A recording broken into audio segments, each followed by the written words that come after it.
일단 이분도 시작은 유머러스하게 시작하십니다. 안녕하세요. 저는 이제 이마에 선명하게 새겨진 M자를 외면하기 시작하는 30대 초반 남자입니다. 항상 방송 잘 듣고 있고 좋은 방송에 언제나 감사드립니다. 3가지 정도의 의문이 있습니다. 한번 읽어주셨으면 감사할 뿐입니다. 1.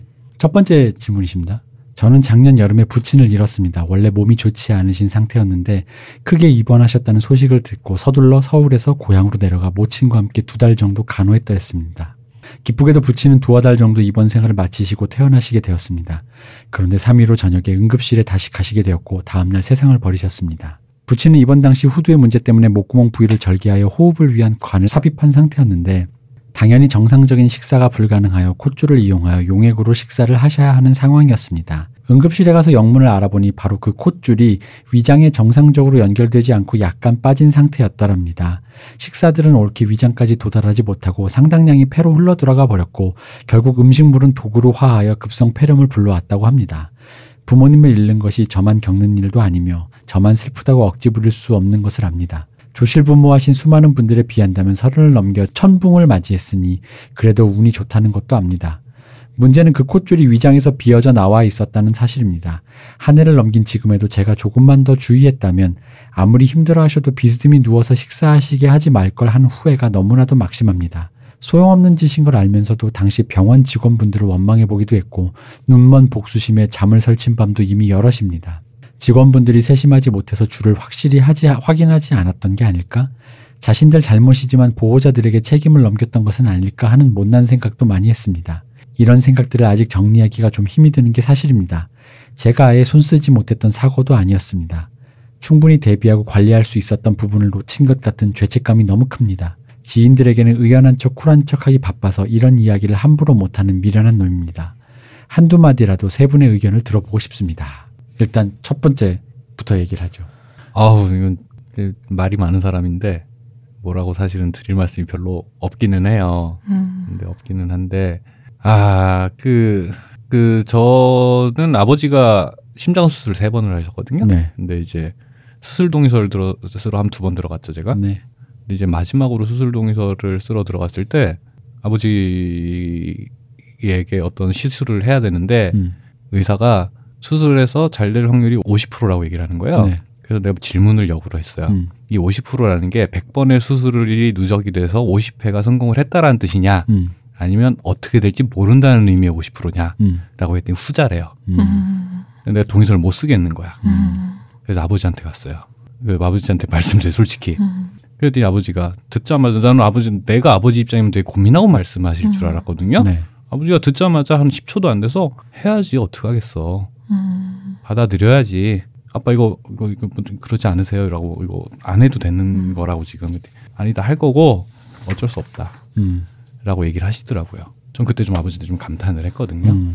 이제 아들 입장에서 죄의식이 느껴지는 건 사실은 저는 당연하다고 생각을 해요. 만약에 그 수술이 잘못됐으면 저도 엄청 후회를 했을 것 같기도 해요. 다행히 잘 돼서 이제 지금 많이 좋아지셨는데 어쩔 수 없는 부분이라는 거를 사실은 아버지 본인께서 생각보다 이제 긴 세월을 사신 아버님이 강인하게 삶을 살아가시는 어떤 방법 중에 하나인 거죠. 이런저런 시술이 잘 될 수도 있고 못 될 수도 있지만 그 결과의 값에 대해서는 본인이 받아들이고 가실 수밖에 없는 것들에 대해서 어른들이 생각보다 되게 준비가 참 많이 되어 계시다라고 생각을 하시면 조금 이제 아들 입장에서 좀 마음이 편해질 수 있지 않을까라는 이제 개인적인 경험에서 물론 저보다 더 큰 일을 겪으셨지만 네, 요 정도가 사실 제 입장에서는 요 정도 이상은 드릴 말씀이 따로 없어요.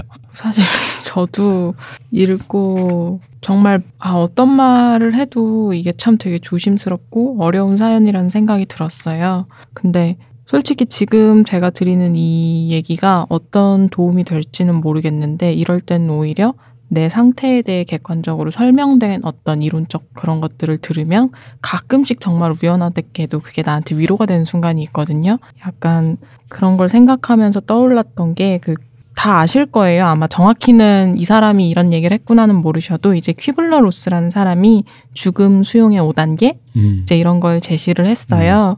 그래서 그 첫 단계는 부정하는 거예요. 그러니까 이 죽음 수용의 5단계는 죽음을 선고받은 사람들에게도 그들을 생각하고 만든 이론이긴 하지만 보편적으로 뭐 임종을 앞둔 부모를 둔 사람, 뭐 여러 사람들에게 많이 쓰여요. 심지어는 범죄 피해를 입은 사람들에게도 이 단계를 적용하기도 해요. 그래서 첫 단계는 부정이에요. 내가 닥친 상황을 일단 아니야, 그럴 리 없어. 절대 이 일은 나한테 일어난 일이 아니야 라고 부정을 하기 시작을 하고 2단계가 넘어가면 화를 내요. 왜 나에게 이런 일이 생겨야 되는데? 왜 난데? 왜 하필 그 사람이고 왜 나한테 이렇게 이런 안 좋은 일이 닥쳐야만 하지? 라고 화를 내다가 화가 조금 탁 가라앉으면 이 상황에서 벗어날 수 있다면 난 뭐든지 할 수 있어요. 이 상황에서 나만 꺼내주신다면 내가 앞으로 더 착하게 살게요. 라고 협상을 하려고 해요. 근데 부정도 하고 화도 내고 협상도 시도했지만 아무것도 바뀌는 건 없거든요. 그때서야 나한테 슬픔이 찾아오는 거예요. 내가 할 수 있는 건 아무것도 없구나. 내가 화를 내도 달라지는 게 없구나. 그리고 그 슬픔에서 아주 오랫동안 헤매인 사람이어야만 하고 모든 걸 수용하고 받아들이는 단계가 온다는 게 이 5단계에 대한 설명이에요. 근데 한편으로는 이 5단계에 대해 비판을 하는 게 어떤 학자들은 그런 죽음이나 심각한 삶을 고통스럽게 하는 사건들을 마주한 사람들이 그 5단계를 정확히 거쳐간다라는 임상적 증거가 아무것도 없다.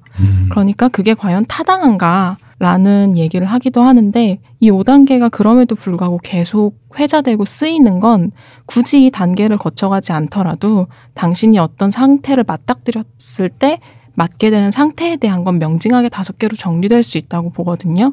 그리고 그 5단계 어디에 머물러 있든 당신이 이상한 게 아니라는 거. 당신이 너무 자연스럽게 느낄 수밖에 없는 감정이고 당신은 그 상황 속에서 그걸 느껴야만 그 다음 단계로 그것에서 벗어날 수 있음을 오히려 위로해주는, 설명해주는 거라고 생각해요, 저는.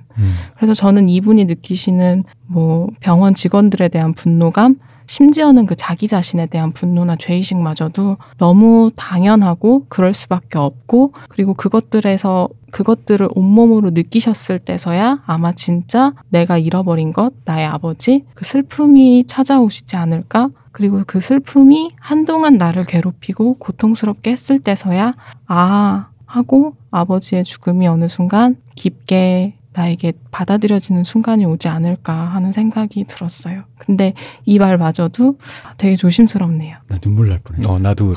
나이 먹었나 봐. 나 지금 눈물 흘렸어. 나 울컥 뻔했어. 약간 네. 그렇답니다. 사람이 배워야 돼. 그렇답니다. 네. 사실 저는 할 말이 없어. 네, 더 이상 드릴 말씀이 없습니다. 네. 이걸로 이게 일축을 하는 게 근데 뭐 그러니까 약간 진짜 약간 난 방송하면서 이런 적 처음이야. 약간 우리 방송에서 울컥하신 분은 리버럴님이 자기가 자기 목소리에 울컥하신 적이 있었는데 스스로 도취에 대해서 울컥하신 적이 있었는데 남의 말 듣고 약간 저는 저희가 받았던 느낌을 사연자도 받으셨으면 좋겠습니다. 네, 되게 맞습니다. 그러니까 사실은 한수석님이 일관되게 전하는 메시지가 있는 것 같아요. 네, 그러니까 맞아요. 어떤 자기 상태에 대해서 자연스럽게 어떤 모든 대부분의 상태가 특별하다기보단 어떤 일에 대한 자연스러운 반응들이니까 그 반응들에 대해서 의아해하지 말고 알고 받아들이는 과정이 있으면 도움이 되지 않을까라는 얘기를 계속 하시는 것 같은데 이렇게 방금 전에 감동이 사라지는 것 같아 좀 짜증이 나고 있어요. 근데 난 그 얘기는 하나 해드리고 싶어요. 계속 이렇게 생각하다 보면 이분처럼 저도 그런 경험이 있어요. 하필이면 그럼 그때 왜 그런 거지? 유리잔 깰 때도 내가 왜 그걸 들고 있었지? 내가 좀 이렇게 할 걸 하면서 좀 전에서 1초 전의 상황을 행동을 후회하면서 이렇게 할 걸 저렇게 할 걸 이라는 수만 가지 생각을 하면서 자책도 하고 근데 괴로운 게 저는 가장 괴로운 게 그거더라고요. 그렇게 그럴 걸이라고 생각하고 있는 그 반복되는 사고 회로가 저한테는 항상 어떤 후회되는 일을 맞닥뜨렸을 때 가장 고통스러운 순간이었어요. 그 일이 벌어졌다라는 것에 대한 고통뿐만 아니라 그건 그대로 고통스러운데 이러면 괜찮았을지 않았을까라는 자꾸 수많은 의문문, 수많은 가정문을 이게 생성해내면서 내 머릿속으로 계속 그래봤자 결국 과정은 똑같은데 그런데 결국 그건 변하지 않잖아요. 그런데도 불구하고 계속 내 머릿속으로 그러다 보니까 내가 나중에 그런 일을 하다가 내 머릿속에서 문득 생각이 들었던 게 뭐였냐면 그걸 자꾸 이렇게 생각을 하잖아요. 만약 그랬으면 어떻게 됐을까? 만약으로 시작할 때 마치 담배 첫 먹은 피울 것 같아. 네. 기분이 살짝 좋아지려 그래. 만약 그랬었으면 하다가 했었을 텐데 현실은 아무것도 변하지 그렇죠. 않잖아. 예, 맞아요. 그러니까 뭐냐면 자기 전에 앉아서 그 생각하지. 예. 내가 그 생각을 그 사고를 그 슬픔을 처음 맞닥뜨렸을 때 기분만 리프레시 되는 거야.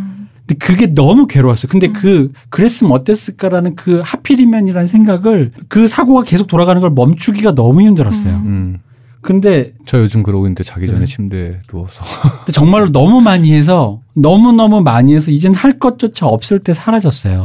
너무 고통스러울 정도였을 때. 근데 이게 뭐 답이 없다는 얘기를 애둘러 돌려서 얘기한 겁니다만은 그런 생각에서 조금 벗어날 수 있는 방법은 저는 없는 것 같아요.